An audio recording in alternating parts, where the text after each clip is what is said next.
சிறப்பு நேர்காணலுக்கு உங்கள் அனைவரையும் அன்போடு வரவேற்கின்றேன். இந்த நேர்காணலில் நம்ம சந்திக்க இருக்கக்கூடிய ஆளுமை மார்க்சிஸ்ட் கம்யூனிஸ்ட் கட்சியினுடைய மாநில செயலர் திரு பே சண்முகம் அவர்களை தான் சந்திக்க இருக்கிறோம். வாருங்கள் நேயர்களே. வணக்கம். வணக்கம். வணக்கம். தமிழக அரசியல் களம் தேர்தலை நோக்கி நகர்ந்து கொண்டிருக்கிறது. மார்க்சிஸ்ட் கம்யூனிஸ்ட் கட்சி தயாராகிடுச்சா தேர்தலுக்கு? தேர்தலுக்கான தயாரிப்பில் நாங்களும் ஈடுபட்டிருக்கிறோம். எல்லா தேர்தலில் போட்டியிடக்கூடிய கட்சிகள் எல்லாமே அந்த மாதிரியான பணிகளில் ஈடுபடுறாங்க. நாங்களும் அதற்கான தயாரிப்புகள் என்பது எங்களுடைய வலுவாக இருக்கக்கூடிய தளங்களில் அதுக்கான பணிகளை துவக்கியிருக்கோம். திமுக கூட்டணிக்கான ஆதரவு மக்கள் மத்தியில் எப்படி இருக்குன்னு நினைக்கிறீங்க? ஆதரவு நல்ல முறையில் தான் இருக்குது இப்போ வரைக்கும். இயல்பாக ஆளுங்கட்சி என்கிற முறையில் ஒரு பகுதியினர் ஆளுங்கட்சி மீதான அதிருப்தி என்பது எப்போதுமே யார் ஆளுங்கட்சியாக இருந்தாலும் இருக்கத்தான் செய்யும். அந்த ஒரு பகுதி அதிருப்தி என்பது இருக்கத்தான் செய்யும். மற்றபடி பொதுவாக இருக்கக்கூடிய அணி சேர்க்கை மற்றதுன்னு பார்த்தா அது திமுகவுக்கு ஆதரவான ஒரு நிலை தான் இருக்கிறது. ஏன்னா தேர்தல் வாக்குறுதிகள் எல்லாம் பெரும்பாலானவை நிறைவேற்றப்படலைன்னு எதிர்க்கட்சிகள் சொல்கிறாங்க. நீங்களுமே கூட சுட்டி காட்டியிருக்கிறீங்க. அப்படி இருக்கிறப்ப எப்படி அந்த செல்வாக்கு இருக்கும்னு சொல்கிறீங்க? அதாவது பல வாக்குறுதிகளை அவர்கள் நிறைவேற்றியிருக்கிறார்கள். சொன்னதை செஞ்சுருக்காங்க, சொல்லாததையும் செஞ்சுருக்காங்க. சொன்ன பல வாக்குறுதிகள் நிறைவேற்றப்படாமல் இருக்குது. இப்படி தான் அது பார்க்கணுமே தவிர ஒட்டுமொத்தமாக தேர்தல்கள் நேரத்தில் கொடுத்த வாக்குறுதிகள் நிறைவேற்றப்படவில்லை அப்படின்னு நம்ம சொல்ல முடியாது. 98%ன்றாங்களே, அது என்ன, அது உண்மைங்களா? இல்லை, ஏற்கனவே ஒரு முறை கொளத்தூரில் பேசுகிற போது மாண்புமிகு முதலமைச்சர் அவர்கள் 78% வாக்குறுதிகள் நாங்கள் நிறைவேற்றியிருக்கிறோம் என்று ஏற்கனவே அவங்க சொல்லியிருக்காங்க. அதில் பல முக்கியமானது நிறைவேற்றப்படாமல் இருக்கிறது என்பது எங்களுடைய தரப்பிலேருந்து நாங்கள் எழுப்பக்கூடியது.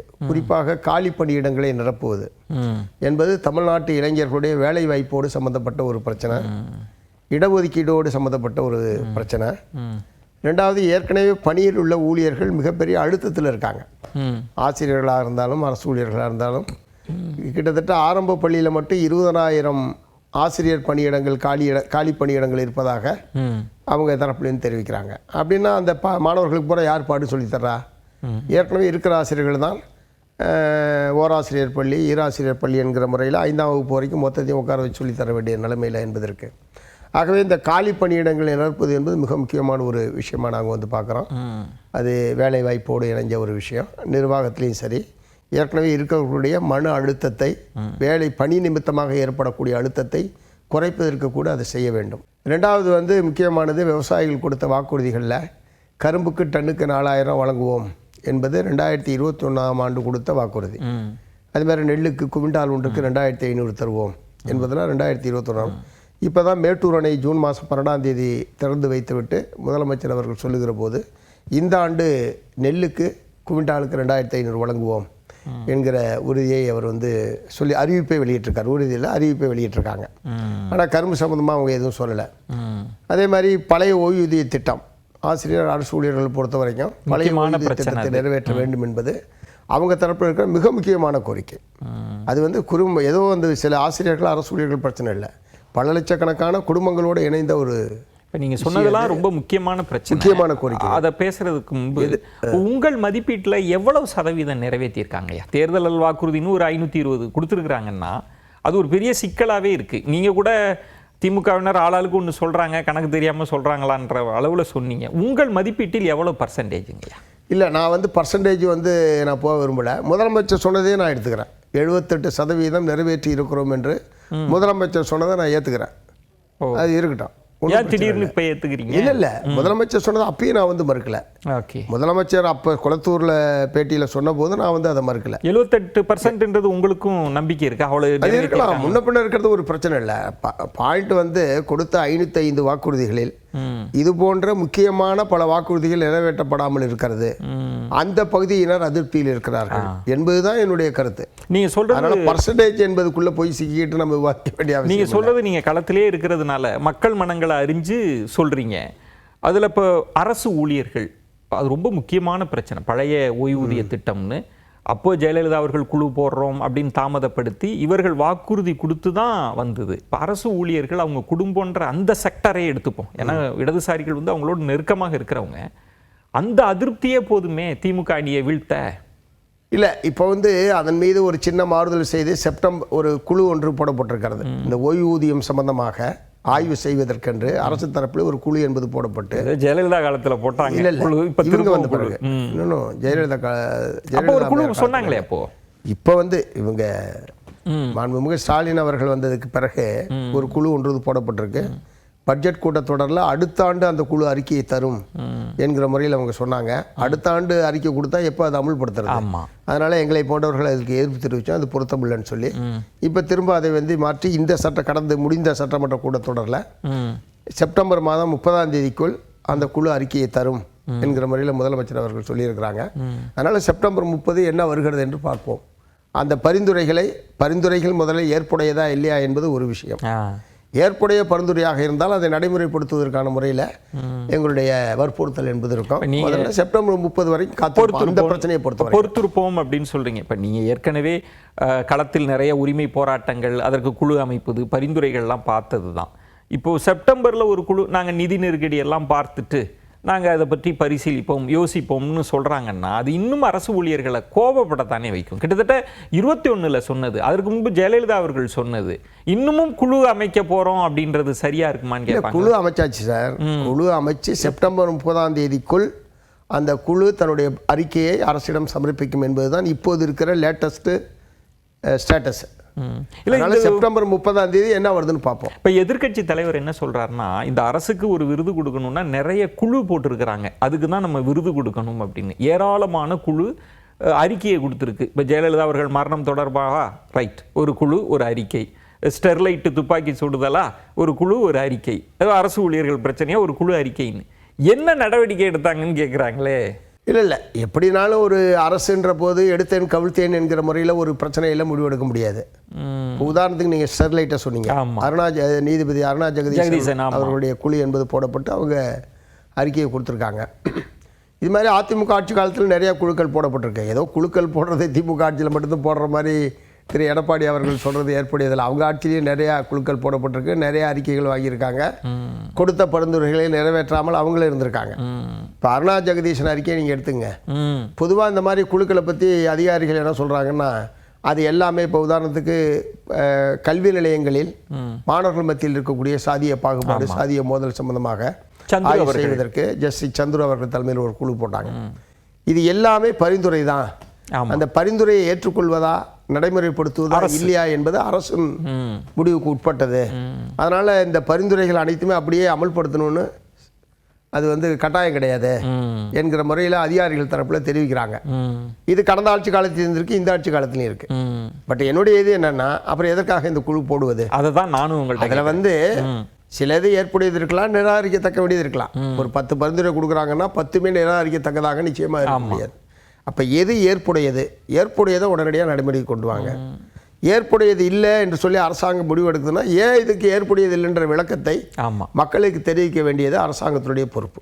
அது நீங்கள் பாட்டில் பரிந்துரையை வாங்கி வச்சுக்கிட்டு அதன் மீது எந்த கருத்துமே தெரிவிக்காமல் அது பாட்டில் பரன் மேலே தூக்கி போடுற மாதிரி போடுறது என்பதை நாங்கள் ஏற்கல.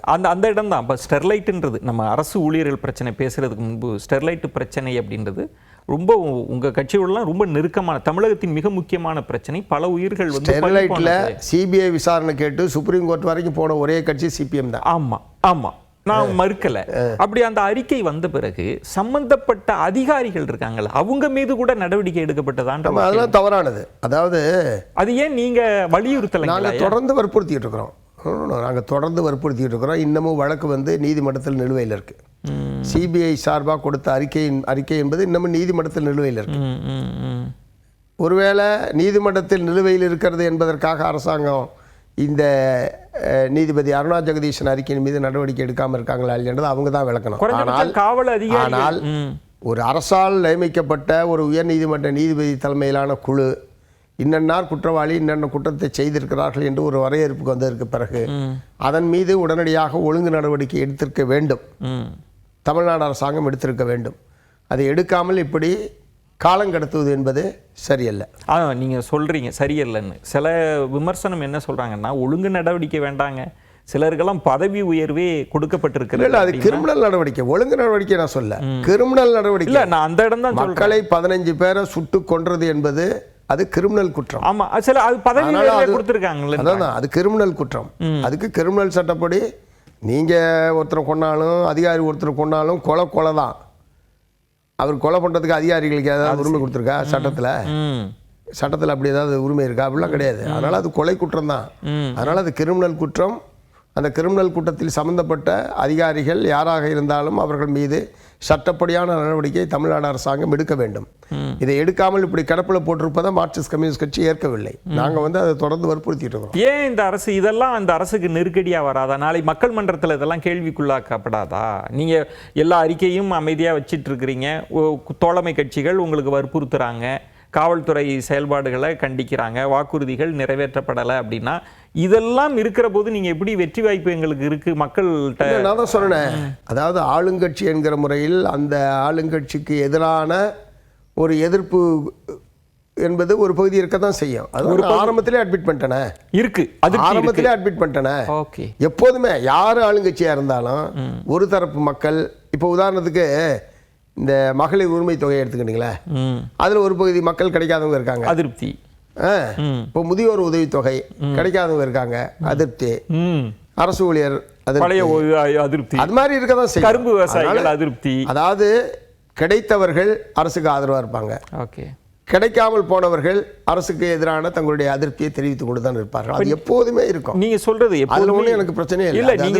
நீங்க சொல்றது கணக்கு தான், சரிதான். ஒவ்வொரு முறையும் இந்த ஆட்சி மாற்றமே எப்படி ஏற்படுது அப்படின்னா, அதிருப்தியாளர்களின் எண்ணிக்கை அதிகரிக்கிற போது ஆட்சி மாற்றம் இயல்பாகவே ஏற்பட்டு மாறி மாறி வந்திருக்கு. 2016 அது ஒரு விதிவிலக்கா இருந்ததுன்னு. அப்ப இங்க கிடைக்காதவர்கள் எண்ணிக்கை அதிகமா இருக்குல்ல? இல்லை அப்படி சொல்ல முடியாது. உதாரணத்துக்கு இப்போ நீங்க இந்த மகளிர் உரிமை தொகை அல்லது விடியல் பயணம் அல்லது பெண் குழந்தைகளுக்கான உயர்கல்விக்கு 1000 ரூபா, தமிழ் புதவன் திட்டம், இதெல்லாம் பெரிய அளவில் தாக்கத்தை ஏற்படுத்தியிருக்கு. நான் தோழமை கட்சி என்பதற்காக சொல்லல. ஓகே, தோழமை கட்சி என்பதற்காக நான் சொல்கிறதா நீங்கள் எடுத்துக்க வேண்டிய அவசியம் இல்லை. அதாவது பெத்த அப்பன் கூட மாதம் பொம்பளை பிள்ளைகிட்ட 1000 ரூபா கொடுத்து செலவுக்கு வச்சுக்குமா அப்படின்னு யாரும் சொல்ல மாட்டான். ஓகே, என்ன செலவு, எதுக்கு இப்போ உனக்கு 1000 ரூபா தேவைப்படுது அப்படி தான் கேள்வி கேட்பாங்களே தவிர, இது மாதம் 1000 ரூபா பேங்கில் நீங்கள் உங்களுடைய செலவுகளுக்கு, நீங்கள் உங்களுடைய கல்வி செலவுக்கு, உங்களுடைய கல்லூரி செலவுகளுக்கு வைத்துக்கொள்ளுங்கள் என்பது அது உண்மையிலேயே பெரிய வரப்பிரசாதம் அந்த பிள்ளைங்களை பொறுத்த வரைக்கும். பெண் பிள்ளைகள் அதுவும் கிராமப்புறத்தில் எந்த விதமான வருமானமும் பலன் அடைஞ்சிருக்காங்க. அதே மாதிரி மாணவர்கள், கல்லூரி மாணவர்கள், அதே மாதிரி விடியல் பயணம் என்பது எந்த 10 பைசா கையில் இல்லாமல் பெண்கள் வெளியே போயிட்டு வீட்டுக்கு வந்துட முடியுன்றது எவ்வளோ பெரிய விஷயம். முதல்ல புருஷனோட சண்டை போட்டுக்கிட்டா கூட திரும்ப வெளியே கோவிச்சுக்கிட்டு போகணுன்னா கூட அவன் பாக்கெட்ல இருந்தால் 10 ரூபா எடுத்துகிட்டு போகணும். அவங்கள சார்ந்து தான் இருக்கணும். இப்போ அந்த பிரச்சனை இல்லை, போடா எல்லாம் விடியல் பயணம் இருக்குன்னு போயிட்டு இருக்கலாம். அதனால பல இது நல்ல தாக்கத்தை ஏற்படுத்தியிருக்கு. அதே நேரத்தில் மேலும் இந்த ஆதரவை பெருக்கிக் கொள்வதற்கு, வலுப்படுத்துவதற்கு மிச்சம் இருக்கிற வாக்குறுதிகளை நிறைவேற்ற வேண்டும் என்பதைத்தான் மார்க்சிஸ்ட் கம்யூனிஸ்ட் கட்சியின் சார்பாக நாங்கள் தொடர்ந்து வற்புறுத்தோம். நீங்க சொல்றீங்க எனக்கு காலம் ரொம்ப குறைவா இருக்கு, கிட்டத்தட்ட ஜனவரி பிப்ரவரி வந்துருச்சுனாலே தேர்தல் ஆண்டா மாறிடும், இந்த குறுகிய காலத்திற்குள் இவங்க நிறைவேற்றணும். இப்போ நிறைவேற்றாமல் போகிற போது நேற்றே எடப்பாடி பழனிசாமி அவர்கள் பேச ஆரம்பிச்சிட்டாங்க. அவங்க தேர்தல் வாக்குறுதி புத்தகத்தை வச்சுக்கிட்டு இதை செஞ்சீங்களான்னு பட்டியலிடுறப்ப அது எவ்வளோ பெரிய சவாலாக அவங்களுக்கு வந்துடும்? இல்லை, ஒரு 7-8 மாதங்கள் இருக்குது. அரசாங்கம் நினச்சா பல விஷயங்களில் உடனடியாக அவங்க நடவடிக்கைக்கு போக முடியும். அரசாங்கத்துக்கு இருக்கிற நல்ல வாய்ப்பாக தானே. அதனால் அடுத்த ஒரு சில மாதங்களிலே கூட இந்த மாதிரியான வாக்குறுதிகளை பூரா நிறைவேற்றுவதற்கான முறையில்னா இன்னொரு 8 மாத காலங்கள் இருக்குது. நீங்கள் சொல்கிற மாதிரி அது அரசாங்கம் நினைத்தால் இந்த வாக்குறுதிகளை பூரா நிறைவேற்றத்தக்க வாக்குறுதிகள் தான் மிச்சம் இருக்கிற வாக்குறுதிகள். ஏன்னா இப்போ எங்களை விட ஆட்சியில் தொடர வேண்டும் என்ற அக்கறை அவங்களுக்கு இருக்கும். எங்களை விடுங்க, எங்களை விட ஆட்சியில் இருப்பவர்களுக்கு தங்களுடைய ஆட்சியை தக்க வைத்துக் கொள்ள வேண்டும், தொடர வேண்டும் என்கிற ஆர்வம். அதுக்கான முறையில் அவங்க இதெல்லாம் நமக்கே இதெல்லாம் தெரிகிற போது அரசாங்கத்துக்கு இன்னும் பல்வேறு வாய்ப்புகள் இருக்கு.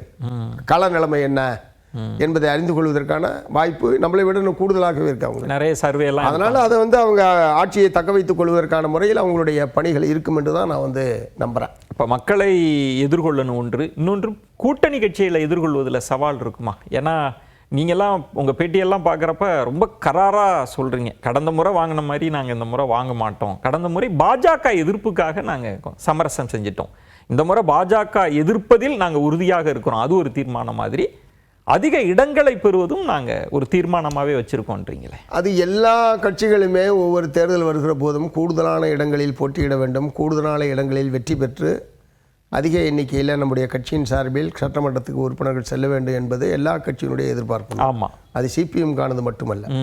அந்த முறையில் தான் எங்களுடைய கருத்தை வந்து நாங்கள் வந்து வெளிப்படுத்துகிறோம். கூட்டணி கட்சிகள் எங்கள் மாநில குழுவினுடைய தீர்மானம் அது. கூடுதலான சட்டமன்ற உறுப்பினர்கள் இந்த முறை சட்டமன்ற தேர்தலில் வெற்றி பெற்று செல்ல வேண்டும் என்பது எங்களுடைய மாநில குழு தீர்மானம்.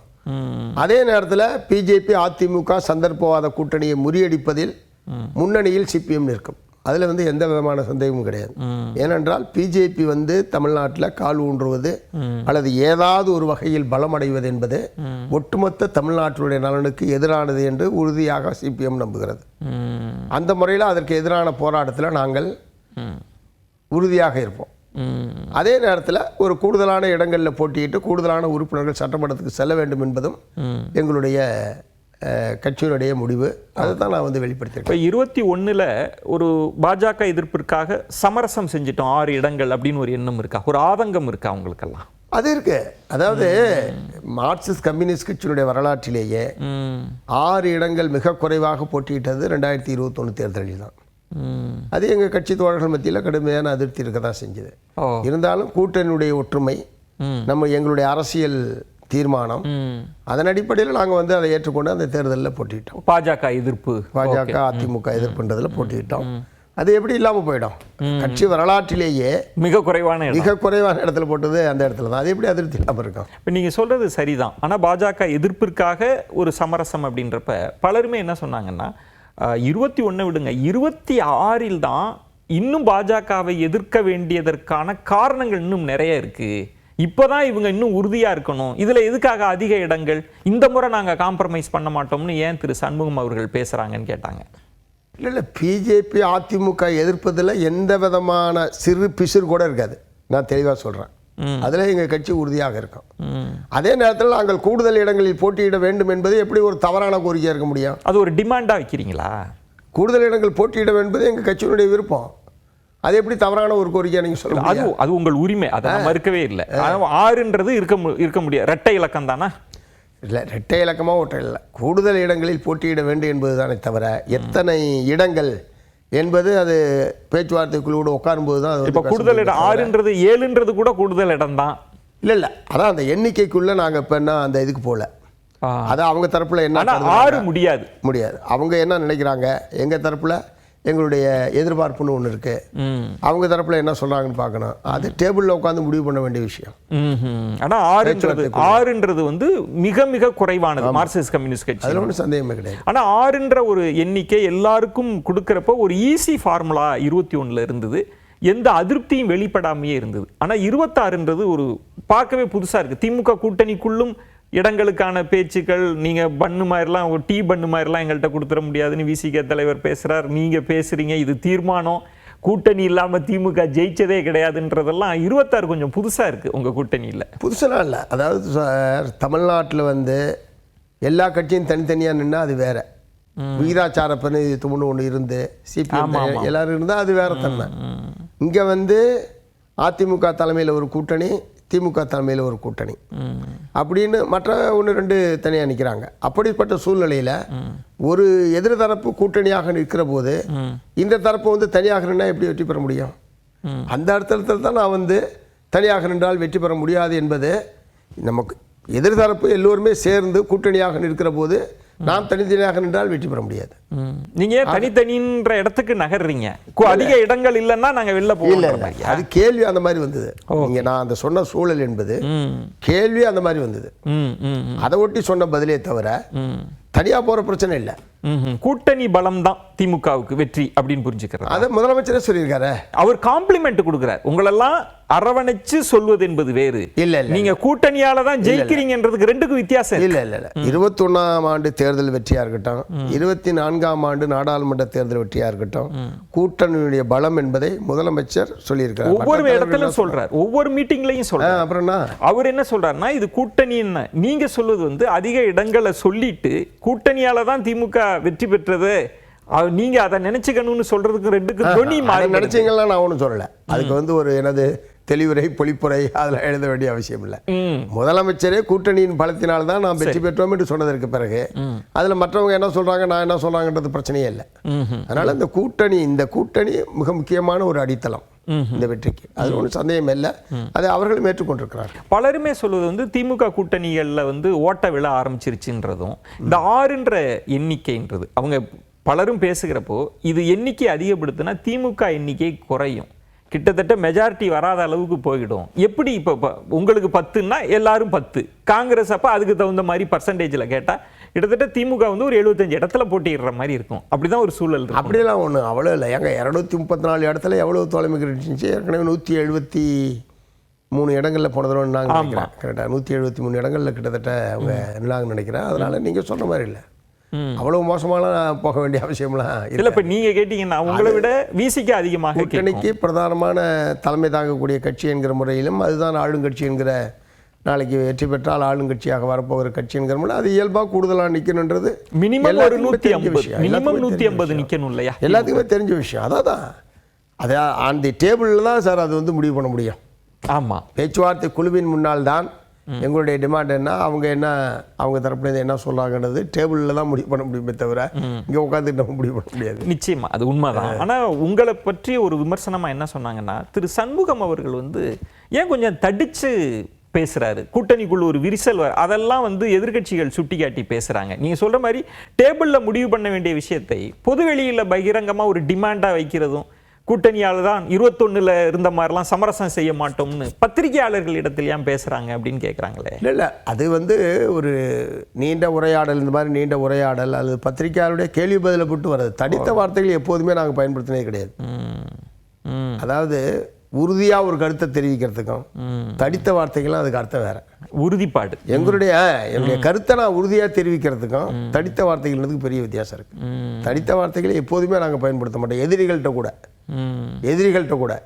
அதனால தோழமை கட்சியை பற்றி பேசுகிற போது எதுக்கு தடித்த வார்த்தையை பயன்படுத்த போகிறோம், கருத்தை உறுதியாக தெரிவிக்கிறோம், அவ்வளோதான்.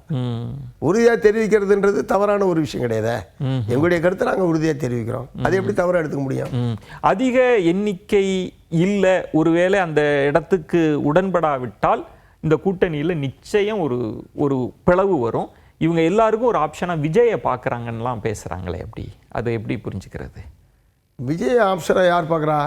இடதுசாரிகள்லேருந்து, விசிகாவிலிருந்து, காங்கிரஸ். நான் தான் இடதுசாரி தான். நான் இல்லை, நீங்கள் நாங்கள் ஒன்றும் பார்க்கலையே. யார் பார்க்குறா விஜய் மாற்றா? முதல்ல அவர் அதுக்கு ரெடியாக, அவர் வேறு எங்கே போவார்னு தான் எல்லாரும் பேசிகிட்டு இருக்காங்க. இப்போ நீங்கள் சொல்கிறதே எனக்கு ஆச்சரியமாக இருக்கு. அவர் இப்போ எந்த அணிக்கு போகலான்னு தான் அவர் பார்த்துட்டு இருக்காரே தவிர, நாங்கள் வந்து அவர்கிட்ட போகிறோம் அல்லது இன்னொரு அமைப்பு வந்து அவர்கிட்ட, இன்னொரு கட்சி வந்து அவர்கிட்ட போகுதுன்றது நீங்கள் சொல்லி தான் தெரியுது. தாவேக்காவை நீங்கள் ஒரு சந்தேகத்தோடு தான் பார்க்குறீங்களா அவரோட நிலைப்பாட்டில்? அவர் இன்னும் அதான் சார், அவர் பல முறை சொல்லிட்டேன், அவர் இன்னும் களத்துக்கே வரல. வந்துருவார் சார், இன்னும் ஆகஸ்ட் வராராம் சார். ஆகஸ்ட் வந்து உடனே ஏப்ரல் மாதம் தேர்தலை சந்தித்து உடனே ஆட்சியை பிடிச்சி உடனே முதலமைச்சர் அவர் தான். அரசியல் என்ன அவ்வளவு மலிவான ஒன்றா ஆகிப்போச்சா? எம்ஜிஆருக்கெல்லாம் உதவிக்கரம் நீட்டியவங்க தானே சார் இடதுசாரி. இல்லை இல்லை, எம்ஜிஆரோட நீங்கள் வந்து விஜயனுடைய அரசியலை ஒப்பிடவே கூடாது. அவர் ஏற்கனவே திமுகவினுடைய தொடர்ச்சி. திமுகவிலே அவர் முக்கியமான தலைவராக இருந்தார். திமுகவுடைய முக்கிய தலைவர்களாக கூட அரசியலில் ஒரு தொடர்ச்சி என்பது இருந்தது. அதனுடைய இதாக அவர் பிரிந்து வந்தது என்பது வேறு. அதோட எந்த விதத்திலுமே நீங்கள் விஜய் ஒப்பிட முடியாது, நடிகர் என்பதை தவிர. அது எப்படி அவர் ஒப்பிடுறீங்க? அதுக்கு வாய்ப்பே கிடையாது, முதல் விஷயம். ரெண்டாவது, இவர் வந்து இன்னும் களத்துக்கே வரல. ஓகே, அவர் வந்து கொள்கை எதிரி பிஜேபி, அரசியல் எதிரி திமுக என்கிற இந்த 2 முழக்கத்தை தவிர வேற ஏதாவது சொல்லியிருக்காரா? இப்போ நான் வேலையின்மையை பற்றி சொன்னேன், எங்கேயாவது பேசியிருக்காரு அவர்? அவர்கிட்ட இருக்கிறது பூரா சின்ன பசங்க தான், எல்லாமே இளைஞர்கள் தான். கணிசமான இளைஞர்கள் அவர் பக்கத்தில், அவர் வர்றதில் கணிசமானவர்கள் இளைஞர்களாக இருக்காங்க. அவங்களுடைய முக்கியமான பிரச்சனை என்ன? வேலையின்மை இல்லையா? ஏன் அதை பற்றி வாயை திறக்க மாட்டேன்றாரு? இதெல்லாம் பேசாதவர் என்ன பெரிய தலைவர்? ஸோ இப்போ இந்த நேர்காணலில் ஒரு விளக்கத்தை கொடுத்துட்டீங்க. ஏன்னா ஹேஷியமாக சொன்னது வந்து எல்லாம் தாவேக்காவை ஒரு ஆப்ஷனா இடதுசாரிகள்னு, அது அவர் எங்கே செல்வார்ன்னு நான் கேட்குறேன். எங்களுக்கு ஆப்ஷன் இல்லை, அவர் எங்கே செல்வார்? அவர் இப்போ தான் ஆரம்பிச்சிருக்காரு. அவருடைய களம் என்ன, நிலைமை என்ன, கள நிலைமை என்ன, அவருக்கான ஆதரவு சதவீதம் எங்கே இருக்கு, எவ்வளவு இருக்கு, இது எதுவுமே எனக்கு தெரிய வேணாம், அவருக்கே தெரியாது சார். இனிமேல் தான் அவர் ட்ரையல். 2026 சட்டப்பேரவை தேர்தல் என்பது திரு விஜய் அவர்களை பொறுத்தவரை ட்ரையல் தான். ஓகே, அதுக்கு பிறகுதான் அவரை பற்றி நீங்கள் அவரே ஒரு முடிவுக்கு வர முடியும். ஸோ ஒரு அதனால தான் அவர் ஜனநாயகன் கடைசி படமானு கேட்டபோது அது தேர்தலுக்கு பிறகு தான் முடிவு பண்ணும் அப்படின்னு அவர் சொன்னதாக ஏதோ ஒரு விழாவில் வந்துட்டு ஒரு பெரிய வைரல் ஆச்சு. ஸோ அவர் ரொம்ப நிதானமாகவும் எச்சரிக்கையாகவும் தான் இருக்காரு. ஸோ இப்போ ஒரு அன்டெஸ்டடாக இருக்கக்கூடிய ஒரு கட்சியை வந்து மற்றொரு அரசியல் கட்சி இப்படி தான் பார்க்கும். முதல்ல நீங்கள் ப்ரூவ் பண்ணாதான் உங்கள்கிட்ட பேசவே முடியும். அதான் நேச்சுரல். கிட்டத்தட்ட அவங்க துணை முதல்வர் அளவுக்கு எங்கள்கிட்ட 30% 35%லாம் ஐயோ அவர் முதலமைச்சரே வரட்டு சார், எனக்கு ஒன்றும் ஆட்சேபம் இல்லையா. எல்லாத்துக்கும் தேர்தலில் போட்டியிடுவதற்கும் முதலமைச்சராகவோ மற்ற இதாக வருவதற்கு எல்லாத்துக்கும் உரிமை இருக்கு. அந்த முறையில் அவர் விஜய் வந்தார்னா எனக்கு ஒன்றும் அதில் எந்த விதமான கஷ்டமும் கிடையாது. ஆனால் நாங்கள் எப்போதும் போல் உழைக்கும் மக்களுடைய உரிமைக்காக நாங்கள் எங்களுடைய போராட்டத்தை தொடர்ந்து கொண்டே இருப்போம். யார் முதலமைச்சராக இருக்கார் என்பது எங்களுக்கு பிரச்சனை இல்லை. அதனால அவர் வர்றதில் எங்களுக்கு கூட ஆட்சேபம். ஆனால் அவர் இன்னும் ஆரம்பிக்கவே இல்லை. ஓகே, அப்படின்றது தான் என்னுடையது. உங்களுக்கு அவரோட பாஜக எதிர்ப்புன்றது மகிழ்ச்சி தரலையா? அதை நீங்க சந்தோஷமா பார்க்க. அதாவது கொள்கை எதிரின்னு சொல்லிட்டதுனாலே அவர் பாஜகவை எதிர்க்கிறதா ஒரு முடிவுக்கு வர முடியாது.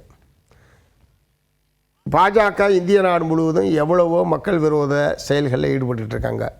பசு பாதுகாப்பு என்கிற பெயரில் மக்களை கொல்லுகிறார்கள். வக்ஃபு வாரிய திருத்த சட்டம் வந்தது, அது முழுக்க முழுக்க ஒரு வெறுப்பு அரசினுடைய வெளிப்பாடு.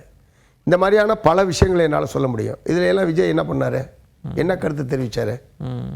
கொள்கை எதிரின்னு சொல்லிட்டு ஒரு சினிமா வசனம் மாதிரி ஒரே ஒரு வார்த்தையை ஒரு வரியை சொல்லிட்டதுனாலேயே அவர் பிஜேபி எதிர்ப்பில் உறுதியாக இருக்காரு அப்படின்ற முடிவுக்கு எப்படி நீங்கள் வரீங்க? எப்படி வர முடியும்? ஓகே, அரசாங்கத்தினுடைய அன்றாட நடவடிக்கைகளில் அது மக்களுக்கு நலன் பயக்கக்கூடியதா மக்களுக்கு எதிரானதா? இப்போ பெகல்காம் இஷ்யூவே எடுத்துங்களேன். பெகல்காம் இஷ்யூவில் அவங்க வந்து அதை கூட வந்து ஒரு மத வெறுப்பு அரசியலுக்கு தான் பயன்படுத்துகிறாங்க. தீவிரவாதிகள் மீது நடவடிக்கை எடுக்க வேண்டும் என்பதில் யாருக்கும் மாற்று கருத்து கிடையாது. ஒட்டுமொத்த இந்தியாவும் ஒன்றாக நின்றது. காஷ்மீரில் இருக்கக்கூடிய இந்துக்கள் முஸ்லீம்கள் அனைவரும் ஒன்றுபட்டு தான் ஒரு பெரிய கடையெடுப்பை தீவிரவாதத்துக்கு எதிராக நடத்தினார்கள். அதில் யாருக்கும் மாற்று கருத்து கிடையாது. நான் அப்போது கூட அந்த ஒரு அமைச்சர் அந்த பேட்டி கொடுத்த ஒரு கமாண்டர் குரேசி அவங்கள பற்றி அவர் என்ன சொன்னார்? தீவிரவாதிகளுடைய சகோதரி. அதெல்லாம் எவ்வளவு மோசமான ஒரு வார்த்தை. அந்த நம்முடைய இராணுவத்தினுடைய உயரதிகாரி பத்திரிகையாளர்களுக்கு பேட்டி கொடுக்கிறார். அதை ஒரு அமைச்சர் அவர் தீவிரவாதிகளுடைய சகோதரி என்று சொல்கிறாருன்னா எந்த அளவுக்கு ஒரு இஸ்லாமிய வெறுப்பு இருந்திருந்தால் இந்த மாதிரி நம்ம நாட்டுடைய இராணுவ அதிகாரியை பற்றி அப்படி சொல்ல முடியும்? இதுல எல்லாம் என்ன அவருடைய ரியாக்ஷன்? இந்த மாதிரி 1008 பிரச்சனை என்னால் சொல்ல முடியும். ஸோ அதை அந்த ஆப்ஷன்றதெல்லாம் கிடையவே கிடையாது. அவர் எந்த ஆப்ஷனை தேட போறாருன்றது தான் அவங்க பார்வை. இன்னொன்று வந்து ஒருவேளை இப்போ திருமாவளவன் அவர்கள்லாம் சொல்றது பாஜக அணியிலிருந்து அதிமுக வெளியில வரணும், அதிமுக தன்னை காப்பாற்றி கொள்றதுக்கு வரணும் அப்படின்னு. இப்போ அவர்கிட்ட கேட்குறாங்க, ஒருவேளை அப்படி வந்தா நீங்க கூட்டணி அமைப்பீங்களான்னா அப்போ அதை பத்தி நான் சொல்றேன் அப்படின்றாரு. அதிமுக ஒருவேளை பாஜகவிடம் இருந்து அப்படி விலகுனா அவங்கள ஒரு ஆப்ஷனாக பார்க்கறதுக்கான சூழல் இருக்கா? இல்லை. அதாவது அவங்க ஏற்கனவே இருந்த பிஜேபியோடு இருந்த காலம் முழுவதும் மக்களுக்கு விரோதமான விவசாயிகளுக்கு விரோதமான பல்வேறு சட்டங்களையும் பாராளுமன்றத்தில் ஆதரித்து வாக்களித்தவர்கள். அதனால தான் நான் இப்போ சொல்லும்போது சொன்னேன் சந்தர்ப்பவாத கூட்டணின்னு சொன்னேன். நான் அதை பிஜேபி அதிமுக சந்தர்ப்பவாத கூட்டணின்னு சொன்னேன். இங்கே திரு அமித்ஷா அவர்களும் எடப்பாடி அவர்களும் சேர்ந்து இங்கே அறிவிக்கிறதுக்கு ஒரு வாரத்துக்கு முன்னாடி வக்ஃபு வாரிய திருத்த சட்டத்தை எதிர்த்து இவங்க ஓட்டு போடுறாங்க பாராளுமன்றத்தில். ஒரு வாரம் கழிச்சு இங்கே வந்து கூட்டணி அறிவிக்கிறாங்க. எதுக்கு எதிர்த்து ஓட்டு போட்டார்? இஸ்லாமியர்களுக்கு பாதிப்பு என்பதற்காக. அந்த சட்டத்தை நிறைவேற்றினுடைய கட்சியில் எப்படி இவரால் போக முடியும்? ஆகவே அவங்கள பொறுத்த வரைக்கும் திமுகவே ஆட்சி அதிகாரத்தில் அப்புறப்படுத்தணும், தாங்கள் ஆட்சியில் அமர வேண்டும். இதுதான் அவங்களுடைய 1 பாயிண்ட் ப்ரோக்ராம். வேற எதுவும் கிடையாது. மற்றதெல்லாம் பின்னாடி தான். பட் அதுக்கு இப்போ வந்து அதுக்காக அப்படி ஒரு வாய்ப்பு அவங்களுக்கு கிடைக்குமான்னு தெரில. ஏன்னா இப்போ அமித்ஷாவும் சரியா பிஜேபியினுடைய தலைவர்கள் பூரா சொல்றது பூரா கூட்டணி ஆட்சி அப்படின்றத அழுத்தம் திருத்தமாக சொல்றாங்க, சந்தேகமாலாம் சொல்ல. அதுக்கு தான் நேற்று அவர் பதில் சொல்லியிருக்காரு, தனித்து நாங்கள் ஆட்சி தனி பெரும்பான்மை அப்படின்னு பிஜேபிக்கு தான் பதில் சொல்லியிருக்காரு. நாங்க யாரும் சொல்லல, பிஜேபிக்கு தான் அவர் வந்து பதில் சொல்லியிருக்காரு. தனி பெரும்பான்மை ஆட்சி சொல்லியிருக்காரு. அதே மாதிரி அவர் தான் முதலமைச்சர் என்பதை அடுத்த ஒரு சில நாட்கள் அவர் சொல்லுவார் நிச்சயமாக. ஏன்னா முதலமைச்சர் யார் என்பதை பாரதிய ஜனதா கட்சியினுடைய தேசிய குழு தான் முடிவு செய்யும் என்று திரு எச் ராஜா அவர்கள் சொல்லியிருக்கிறதுக்கு அதுக்கு 2 நாளில் பதில் சொல்லுவார். ஏன்னா அவர் தன்னை தற்காத்து கொள்ள வேண்டிய நிலைக்கு இப்போ தள்ளப்பட்டிருக்கிறார். இல்லை, நான் கேட்பது அப்படி பாஜகவிடமிருந்து விலகினாலும் நீங்க அதிமுகவை அப்படி பார்க்கல, ஒரு மாற்றெல்லாம் பார்க்கல. ஏன்னா அவங்க 2024 என்ன சொன்னாரு, எந்த காலத்திலையும் 24 மட்டும் இல்லை 26லையும் பிஜேபி ஒரு கூட்டணி கிடையாது, இனி எந்த தேர்தலும் கிடையாதுன்னு தமிழ்நாட்டு மக்கள் மத்தியில் உறுதி கொடுத்தவர் தான் எடப்பாடி. அவர் இப்போ அந்தல் பெல்ட்டி அடித்து இவங்க திரும்ப அங்கே போயிருக்காரு. அவர் நம்ப தகுந்தவராக இல்லை. இன்னொரு முயற்சி நடக்குது. திரு செல்வ பெருந்தகை அவர்கள் பாமக நிறுவனர் ராமதாஸ் அவர்களை சந்தித்து சனாதன சக்திகள் தமிழகத்தில் வந்துடக்கூடாது, நீங்கள் பாஜகவுக்கு துணை போய்விடக்கூடாது அப்படின்னு சொல்கிறாரு. திமுக அணிக்கு ஒரு அழைப்பு மாதிரி இருக்குது. விசிக பிரச்சனை பண்ணுமே, அவங்களுக்கு ஒரு மாற்று கருத்து இருக்குன்னா 2011 இருந்தவங்க தானே அப்படின்னு. நீங்க அந்த இதை எப்படி பார்க்குறீங்க? பாமக ராமதாஸ் வந்து திரு டாக்டர் ராமதாஸ் அவர்களை பார்த்துவிட்டு திரு செல்வ பெருந்தகை வந்து வெளியில் சொல்லுகிற போது நீண்ட கால நண்பர், உடல்நலம் என்று இருந்தால் நான் வந்து உடல்நலம் விசாரிப்பதற்காகத்தான் சென்றேன் என்பதுதான் அவர் அதிகாரப்பூர்வமாக தெரிவிச்சிருக்கிறது. யாரு? திரு செல்வ பேட்டியில் சொல்லியிருக்கிறது. ரெண்டாவது, ஏற்கனவே மாண்புமிகு முதலமைச்சர் அவர்கள் பாமகவுக்கு இங்கே இடமில்லை என்பதை அவர் ஏற்கனவே தெளிவுபடுத்தியிருக்கார். இரண்டாவது, திமுக கூட்டணியில் யார் சேர வேண்டும், சேரக்கூடாது, யாரை சேர்க்க முடியும் என்பதையெல்லாம் அவர் தலைமை தாங்கக்கூடிய கட்சி என்கிற மாதிரி திமுக எடுக்கக்கூடிய முடிவை தவிர மற்ற தோழமை கட்சிகள் சொல்லி சேராதுன்ற பிரச்சனை இருக்கிற மாதிரி எனக்கு தெரியல. நீங்கள் எப்படி பார்க்குறீங்கன்னு கேட்குறேன். பாமகவை எப்படி பார்க்குறீங்கன்றது இல்லை அங்கே நடந்து கொண்டிருக்கிற சண்டை என்பது அவங்க வந்து அரசியலில் ரொம்ப விளையாட்டாக பார்க்குறாங்களான்னு தெரில. அதாவது ஒருத்தர் பதவி கொடுக்குறாரு, உடனே அடுத்தவர் உடனே நீக்கிறாரு, அவர் ஒருத்தரை நியமிக்கிறாரு, இவர் நீக்கிறாரு, இப்படி நீக்கி விளையாடிட்டு இருக்காங்க ரெண்டு பேரும். இந்த மாதிரிலாம் எப்போயாவது தமிழ்நாட்டில் பார்த்துருக்கீங்களா நீங்கள்?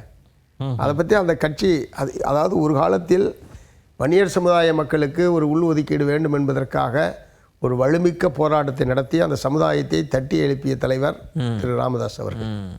எழுச்சிமிக்க போராட்டத்தை நடத்தினால் அதன் விளைவாகத்தான் எம்பிசி என்கிற ஒரு பிரிவை உருவாக்கப்பட்டு இடஒதுக்கீடு என்பது வழங்கப்பட்டது. அப்படிப்பட்ட கட்சி இன்றைக்கி ரெண்டு பேரும் ஒரே குடும்பத்துக்குள்ளே தலைவர் நிறுவனர் என்ற முறையில் நீக்கி விளையாண்டுக்கிட்டு இருக்காங்க. அதை பற்றி அந்த கட்சியினுடைய தொண்டர்கள் தான் அதை பற்றி கவலை பண்ணணும். திரு ஜி.கே. மணி போன்றவர்கள் மிகுந்த கவலையோடு தங்களுடைய கருத்துக்களை வெளிப்படுத்திக் கொண்டிருக்கிறார். அந்த இடம்தான் சனாதன சக்திகள் வந்துடக்கூடாது, திரு ராமதாஸ் அவர்கள் ஒரு நல்ல முடிவு எடுக்கணும், பாஜகவுக்கு துணை போய்விடக்கூடாதுன்ற கோரிக்கை வைக்கிறப்ப அப்படி பாமகவை ஒரு நேசத்தோடு பார்க்கிற தன்மை உங்கள்கிட்ட இருக்குதான்றதுக்காக கேட்டேன். இல்லை அதாவது அவங்கள பொறுத்த வரைக்கும் ஒவ்வொரு தேர்தல்லையும் இப்போ 2024 நாடாளுமன்ற தேர்தல் எடுத்துங்களேன், நல்லுறவு வரை ஒரு கட்சியோடு பேசுகிறாங்க, விடியா காலம் வேற ஒரு கட்சியோட டிஃபன் சாப்பிட்டுட்டு இருக்காங்க. அதனால் அவர் நம்பி இங்கே வந்து தமிழ்நாட்டில் அவர் ஒரு நம்பி குறிப்பிட்ட கொள்கைக்காக அவர் நிற்பார், உறுதியாக இந்த அணியில் தான் இருப்பார் என்கிற முறையில் அவரே உத்தரவாதம் தர முடியாது. நான் தர்றது விட்டுருங்க, அவராலேயே அவருக்கு உத்தரவாதம் தர முடியாது. எல்லாத்தையும் இப்படி உடைச்சு பேசுறீங்க. விஜய் ஆப்ஷன்றது வந்து ஏன்னா அவரு தான் ஆப்ஷனை தேடணுங்கன்றது, அதிமுக வெளியில வந்தாலும் எங்களுக்கு நம்பிக்கை இன்மைன்றது, பாமகன்றது இப்போ பொதுவாக அரசியல்வாதிகள் அடுத்த வாய்ப்பை காமிச்சு தான் பேர வலிமையை ஏற்றிப்பாங்க. நீங்கள் வந்து எல்லா ஆப்ஷன் கதவையும் அடைச்சிட்டிங்கன்னா திமுக தான் உங்களுக்கு ஆப்ஷன், உங்களை சீட்டில் நெருக்கிட மாட்டாங்களா 6ல்? இல்லை பேர வலிமை என்ன சார், இப்போ எங்களுக்கு வந்து ஆட்சியில் அமையக்கூடிய வாய்ப்பே கிடைச்சிது 2004. நாங்கள் வந்து என்ன பேரம் பண்ணோம், குறைந்தபட்ச செயல் திட்டம் ஒன்று உருவாக்கி மக்களுக்கு என்னென்ன உங்களால் செய்ய முடியும் அல்லது இதை செய்ய வேண்டும் என்று தான் எங்கள்கிட்ட பேரத்தை நடத்தினோமே. எங்களுக்கு இத்தனை பதவி கொடுங்க, இத்தனை சீட்டை கொடுங்க, இத்தனை மந்திரி கொடுங்க கேட்டதில்ல. எங்களுக்கு என்ன அந்த கட்சியோட பேரம் இருக்குது, இந்த தேர்தலில் யார் வரக்கூடாது, அதுதான் எங்களுடைய நோக்கம். அதுக்கு ஏற்ப நாங்கள் ஒரு அணி சேர்க்கையில் நிற்கிறோம். அதிமுக வரக்கூடாதா?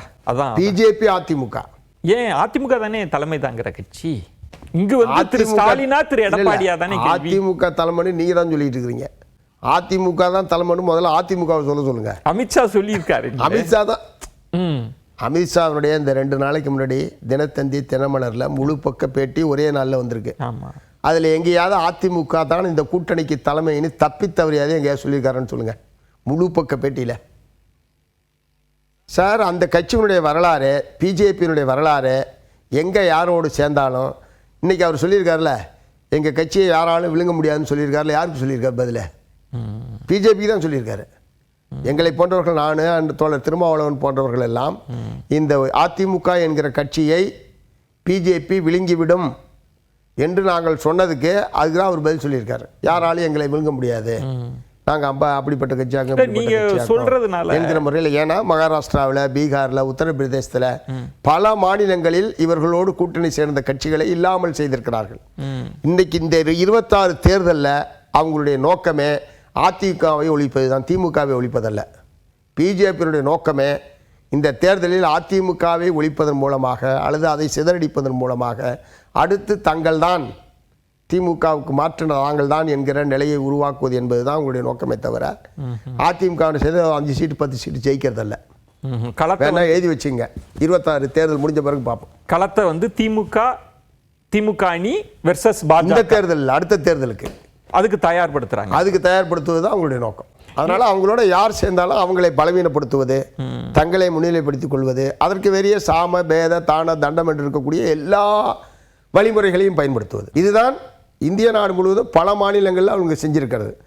அதுக்கான சோதனையை இப்போ தமிழ்நாட்டில் அவங்க ஆரம்பிச்சிருக்காங்க. அதுதான் ஏற்கனவே அந்த வேலையை பூரா முன்னின்று செய்தவர் திரு அமித்ஷா அவர்கள். அதனால தான் அவர் அடிக்கடி வர்றாரு, இப்பயும் வரப்போறாரு. இப்போ நீங்கள் சொன்ன மாதிரி எங்களுடைய பேரம்ன்றது வந்து குறைந்தபட்ச செயல் திட்டம் தான். நாங்கள் பதவிக்காக மக்கள் அதான் அவங்க கொடுக்கக்கூடிய வாக்குறுதிகள். நான் எதுக்கு வாக்குறுதியில் நிற்கிறேன்? அது பூரா மக்கள் நலன் சார்ந்து கொடுக்கப்பட்ட வாக்கு. அந்த இடம் தான் நான் இப்போ அதனால தான் நான் திரும்ப அதை வற்புறுத்துறேன். அது மக்கள் நலன் சார்ந்தது. இப்போ நீங்க அப்படி ஒரு டிமாண்ட் வைக்கலாம்ல, ஒரு குறைந்தபட்ச செயல் திட்டம் இதெல்லாம் நீங்க செயல்படுத்தும், அதையே இன்னும் வலியுறுத்தாம? அதாவது 2004னா எங்க ஆதரவு இருந்தாதான் ஆட்சி அமைக்க முடியும் என்கிற நிலைமை இருந்தபோது நாங்க சொன்னதை காக்க வேண்டிய கட்டாயத்தில் இருந்தாங்க. இப்ப அப்படி ஒண்ணு இப்ப அப்படிப்பட்ட நிலைமை இங்க இல்ல. எங்களுடைய ஆதரவு இல்லாமலேயே சட்டமன்றத்துக்குள்ளே எங்களுடைய ஆதரவு இல்லாமலேயே அவங்க ஆட்சி அமைக்க முடியும். ஒருவேளை அப்படி ஒரு நிலைமை ஏற்பட்டால் நிச்சயமாக அதை நோக்கி போவாங்க. அப்படி ஒரு நிலைமை ஏற்படும் நான் நினைக்கிறேன். 26 அப்படி ஒரு டிமாண்ட் நீங்க வைக்கல. 26 மற்ற தோழமை கட்சிகளுடைய ஆதரவோடு தான் ஆட்சி அமைக்க முடியும் அப்படின்ற நிலைமை வரும்னு நான் நினைக்கல. அப்படி நினைக்கல. ஒருவேளை அப்படி ஒரு நிலைமை வந்தால் நிச்சயமாக ஏற்கனவே ஒரு நல்ல எக்ஸ்பீரியன்ஸ் இருக்கு எங்களுக்கு ஆல் இந்தியா லெவலில். அதனால நாங்கள் அது மக்கள் நலன் சார்ந்து நாங்கள் பயன்படுத்துவோம். ஆனால் அப்படி ஒரு நிலைமை வரும்னு நான் நினைக்கல. நீங்க ஏன் இப்போ எல்லாருமே இந்த கூட்டணி ஆட்சின்றத நம்ம வெறும் பதவியா புரிஞ்சுக்கிறது வேற, அதிகாரத்தில் பங்குன்னு புரிஞ்சுக்கிறது வேற. திருமாவளவன் அவர்கள் மக்கள் நல கூட்டணி அது அதிகாரத்தில் பங்குன்னு பார்த்தாங்க. அந்த புறம்லாம் வந்து எல்லாருமே வந்து கூட்டணி ஆட்சி துணை முதல்வர்ன்னு இருக்கிறப்ப திமுக கூட்டணியில நம்ம ஒரு அதிகாரத்தில் பங்குன்ற அளவுல அந்த கோட்பாட்டை சொல்லலாமே, அதை சொல்ல மாட்டீங்க? இல்ல, அதற்கான சூழல் கிடையாது. நீங்க அவங்களுக்கு தனிப்பெரும்பான்மை இருக்கிற நிலையில கூட்டணியா ஏன் ஆட்சி அமைக்கணும்? அவங்களுக்கு தனிப்பெரும்பான்மை இருக்கக்கூடிய நிலையில கூட்டணி ஆட்சி அமைக்கணும்னு சொல்றதுக்கான சூழல் 2024 இருக்கிறதுக்கு வாய்ப்பு. ஒரு டிமாண்ட் வைக்க முடியாதா கூட்டணி கட்சிகளால? இதை ஒத்துக்கிட்டாதான் கூட்டணின்னு வைக்க முடியாதா? இல்ல, அது அவசியம் இல்லைன்ற ஒரு தனி பெரும்பான்மையாக ஒரு கட்சி ஆட்சி அமைக்க முடியும் என்கிற நிலையில எதுக்கு அதை இப்போ வற்புறுத்தணும்? காலம் கனியல. நிறைவாக இன்னொரு கேள்வி, இப்போ தொழிலாளர்களுக்காக குரல் கொடுப்பது, அவர்களுக்காக முன்னின்று நிற்பது, இந்த சாம்சங் பிரச்சனையிலேயே கூட தொழிலாளர்களுக்கான நீதி கிடைச்சிட்டதா நினைக்கிறீங்களா? அதுக்காக ஒரு நீடித்த போராட்டத்தை நடத்த வேண்டிய கட்டாயத்துக்கு நாங்கள் உள்ளானோம். ஏன்னா ஒரு சங்க பதிவு, ஜஸ்ட் ரெஜிஸ்ட்ரேஷன் அப்படின்றது சட்டப்படியான ஒரு நடவடிக்கை, அரசு அதிகாரிகள் செய்ய வேண்டிய சட்டப்படியான ஒரு வேலை. அதற்காக ஏறத்தாழ 37 நாட்கள் வேலை நிறுத்ததற்கு பிறகுதான் சங்க பதிவு என்பதே நடந்தது. அதற்கு பிறகு அங்கீகாரத்திற்கான ஒரு போராட்டம், நிர்வாகத்தோடு அங்கீகாரத்துக்கான ஒரு போராட்டத்தை நடத்த வேண்டிய நிலைமை என்பது ஏற்பட்டது. அது ரொம்பவும் துரதிருஷ்டவசமானது. அந்த மாதிரியான ஒரு திராவிட முன்னேற்ற கழகம் போன்ற அவங்களும் தொழிற்சங்கம் வச்சுருக்காங்க. தொழிலாளர்களுடைய முன்னேற்றத்திற்காக அவங்களும் பல்வேறு திட்டங்கள் சட்டங்கள் பலவற்றை உருவாக்கினவங்க. மே தினத்துக்கெல்லாம் மே தின பூங்கான்னு பேர் வச்சு அப்படிலாம் பல மே 1க்கெல்லாம் நல்ல முன்னுதாரணங்கள்லாம் இருக்கு. அப்படிப்பட்ட ஒரு ஆட்சி நடக்கக்கூடிய சூழலில் சாம்சங் போன்ற ஒரு பன்னாட்டு நிறுவனத்திற்குள் தொழிலாளர்கள் தங்களை சங்கமாக அமைத்துக் கொள்வது என்பது சட்டப்படியான ஒரு உரிமை. அதை பதிவு செய்வது தான் இவங்களுடைய வேலை. அதற்காக நாங்கள் இப்படி ஒரு நீடித்த போராட்டத்தை நடத்த வேண்டிய நிலைமை ஏற்பட்டது என்பது ரொம்ப துரதிருஷ்டவசமான ஒன்று. ஆனால் இப்போது எல்லா பிரச்சனையும் அதில் தீர்வு காணப்பட்டிருக்கு. எல்லாம் தீர்வு காணப்பட்டிருக்கு. ஒரு நீண்ட இடைவெளி, நீண்ட காலம் எடுத்துக்கொள்ள வேண்டிய ஒரு கட்டாயம் என்பது உங்களை போன்ற தோழமை கட்சிகளுக்கெல்லாம் அவங்க வைக்கிற விமர்சனம், வெளியிலிருந்து சொல்றதுன்றது பாஜக எதிர்ப்பிற்காக அவங்க நிற்கிறாங்க. ஆனால் திமுக அரசு செய்கிற தவறுகள்னால இப்போ கோர் ஓட்டர்ஸ் இருப்பாங்க, ஒரு தொழிலாளர்களின் ஆதரவை கூட இடதுசாரிகள் இழக்க நேரிடக்கூடிய சூழலை திமுக அரசு ஏற்படுத்துது. பாஜக எதிர்ப்புக்காக இவங்க விட்டுடுறாங்க அப்படின்ற பாரு. இல்லை, எங்களுடைய தொழிலாளிகளாக இருக்கட்டும், விவசாயிகள், விவசாய தொழிலாளிகள், எங்களுடைய வர்க்க நலன் சார்ந்த பிரச்சனைகளின் மீது நாங்கள் எந்த விதமான சமரசத்தையும் திராவிட முன்னேற்ற கழகத்தோடு செய்து கொள்ளவில்லை. உதாரணத்துக்கு வேலை நேரத்தை மாற்றுவது என்கிற சட்டத்தை அவர்கள் கொண்டு வந்தார்கள். கடும் எதிர்ப்பு மட்டும் இல்லை, வந்த சில மாதங்களே வெளிநடப்பு என்கிற நடவடிக்கையை மார்க்சிஸ்ட் கம்யூனிஸ்ட் கட்சி மேற்கொண்டது. ஏன்னா அது தொழிலாளி வர்க்கம் 100 வருஷ காலத்துக்கு மேலாக போராடி பெற்ற உரிமையின் மீது தொடுக்கப்படக்கூடிய ஒரு கொடூரமான தாக்குதல். இதை நாம் அனுமதிக்க கூடாது என்கிற முறையில் நாங்கள் வெளிநடப்பு உட்பட சட்டமன்றத்தில் பண்ணோம். எல்லா கட்சிகளையும் ஒருங்கிணைச்சோம், எல்லா தொழிற்சங்கத்தையும் ஒருங்கிணைச்சோம். அந்த மாதிரி ஒரு கடுமையான, அதனால் அது விளைவாகத்தான் தமிழ்நாடு அரசாங்கம் பின்வாங்கியது. அதே மாதிரி மின் கட்டணம் அனைத்து மக்களையும் பாதிக்கக்கூடிய ஒரு பிரச்சனை. தமிழ்நாடு அளவில் போராட்டத்தை நாங்கள் நடத்தினோம். அதனால் நாங்கள் வந்து ஆனா இன்னும் அந்த மக்களை மாத கணக்கீடும் இல்லை, அந்த கட்டண அது ஒரு அது அவங்க கொடுத்த வாக்குறுதி. நான் சொல்றது புதிதாக கட்டணத்தை உயர்த்தப்பட்ட போது மாநிலம் தழுவிய போராட்டத்தை நடத்தியது மார்க்சிஸ்ட் கம்யூனிஸ்ட் கட்சி. அதே மாதிரி 100 நாள் வேலை திட்டம் சம்பந்தப்பட்ட பிரச்சனை. இந்த மாதிரி மக்களை, வெகு மக்களை பாதிக்கக்கூடிய, அவர்களுடைய நலனுக்கு விரோதமான விஷயங்கள் எதுவாக இருந்தாலும் நாங்கள் சமரசம் இல்லாத போராட்டத்தை நடத்தியிருக்கிறோம், நடத்துவோம். பொறுத்திருந்து பார்க்கலாம். மனம் திறந்து பேசியிருக்கீங்க, உங்களுடைய விரிவான பார்வைகளை முன் வச்சிருக்கீங்க. மிக்க நன்றி. நன்றி நன்றி. மற்றொரு நிகழ்ச்சியில் உங்களை சந்திக்கிறேன். அதுவரை உங்களிடமிருந்து விடைபெறுகிறேன். நன்றி, வணக்கம்.